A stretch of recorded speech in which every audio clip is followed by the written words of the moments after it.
Hi friends, it's me Dr. Nitesh, MBBS MD General Medicine, right now pursuing DM Gastroenterology। कई बच्चों में आपने देखा होगा कि उनका पेट दर्द होता रहता है, स्पेशली जो 15-16 साल से कम के बच्चे होते हैं उनमें कई महीनों तक, कई सालों तक कुछ दिन पेट ठीक रहेगा, फिर पेट दर्द होने लग जाएगा, फिर थोड़ी देर पेट दर्द रहेगा, फिर ठीक हो जाएगा। टैबलेट लेने के बाद भी या कई बार बिना टैबलेट लिए भी वो ठीक हो जाता है। तो उनके पेरेंट्स काफ़ी ज़्यादा परेशान रहते हैं कि ये क्या प्रॉब्लम है। कई सारे डॉक्टर्स को वो दिखा चुके होते हैं, खूब सारे टेस्ट करवा चुके होते हैं, फिर भी उसका कोई ऐसा खास कारण नहीं मिलता है, ना वो दर्द ठीक होता है। तो ये जो नॉन स्पेसिफिक जो पेन है, अब अगर बच्चे में इसमें सबसे पहले बात ये देखी जाती है कि क्या बच्चे में कोई वेट लॉस हो रहा है, क्या बच्चे का वेट गेन उसका उम्र के साथ सही से हो रहा है या नहीं हो रहा है, और क्या बच्चे में उल्टियाँ होती है या नहीं होती है, उसको भूख बराबर लगती है या नहीं लगती है, क्या उसको कोई लूज मोशंस तो नहीं रहती है। अगर ये सब चीज़ें नहीं हैं तो मोस्ट लाइकली ये जो पेन है ये नॉन स्पेसिफिक पेन एब्डोमेन रहता है, मतलब इसका कोई खास कारण नहीं होता है। इन पेशेंट्स में जब टेस्ट करवाए जाते हैं तो हीमोग्लोबिन, इनका CBC, लीवर के टेस्ट, किडनी के टेस्ट, ये सब ऑलमोस्ट नॉर्मल आते हैं। और जब इनमें सोनोग्राफी करवाई जाती है तो मोस्टली ये नॉर्मल रहती है, और किसी किसी में मेजेंट्रिक लिम्फेडिनोपैथी आती है, वो भी सब सेंटीमीट्रिक, मतलब 1 सेंटीमीटर से कम के वो लिम्फ नोड्स जो कि पेट में मिलते हैं मीजेंट्री में।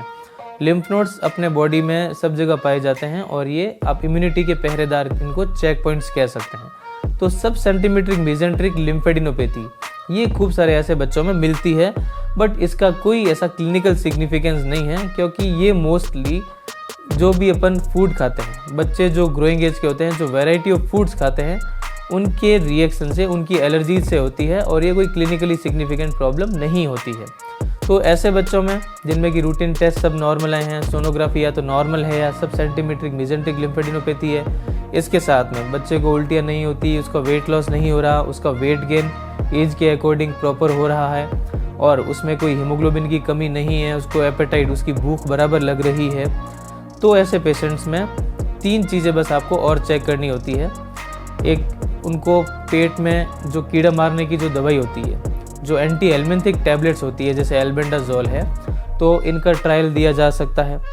और इसके बाद भी अगर बच्चे का दर्द अगर ठीक नहीं होता है तो उनमें स्पेसिफिकली लीवर से रिलेटेड टेस्ट LFT करवाए जा सकते हैं। और अगर OTPT अगर नॉर्मल रहते हैं, बिलिरुबिन अगर नॉर्मल रहता है, तो ये नॉन स्पेसिफिक पेन रहता है। और थर्ड चीज़ इसमें आपको ये करनी है, इसको आप ज़्यादा ध्यान मत दीजिए, आप इसको इग्नोर कीजिए। कभी दर्द ज़्यादा होता है तो आप सिम्टोमेटिक रिलीफ के लिए डाइसाइक्लोमीन आप इसको दे सकते हैं। और खाने में जो जंक फूड्स है, अगर वो बच्चा डेली खा रहा है तो फिर उसको आप अवॉइड कीजिए, और जो भी घर में खाना बनता है उसको आप ज़्यादा प्रमोट कीजिए, क्योंकि डेली जंक फूड्स इस प्रॉब्लम को अग्रीवेट कर सकते हैं, ऐसे जो दर्द होते हैं उसको प्रेसिपिटेट कर सकते हैं। और सबसे खास बात, इसमें ज़्यादा आपको कोई कंसर्न लेने की या घबराने की ज़रूरत बिल्कुल भी नहीं है। अब इसमें आप रिलैक्स रहिए।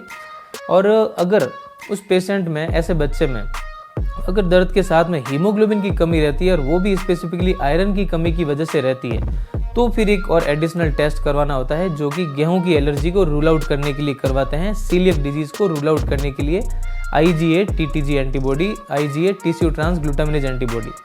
अगर पेट दर्द के साथ में आयरन डेफिशिएंसी रहती है और अगर ये टेस्ट अगर पॉजिटिव आता है, तब तो ये सीलियक डिजीज़ की वजह से हो सकता है। और अगर सीलियक डिजीज़ नहीं है, IgA TTG अगर नेगेटिव है, तो फिर इस चीज़ के रिगार्डिंग कोई भी आपको कंसर्न या फिर आपको स्ट्रेस लेने की ज़रूरत नहीं है।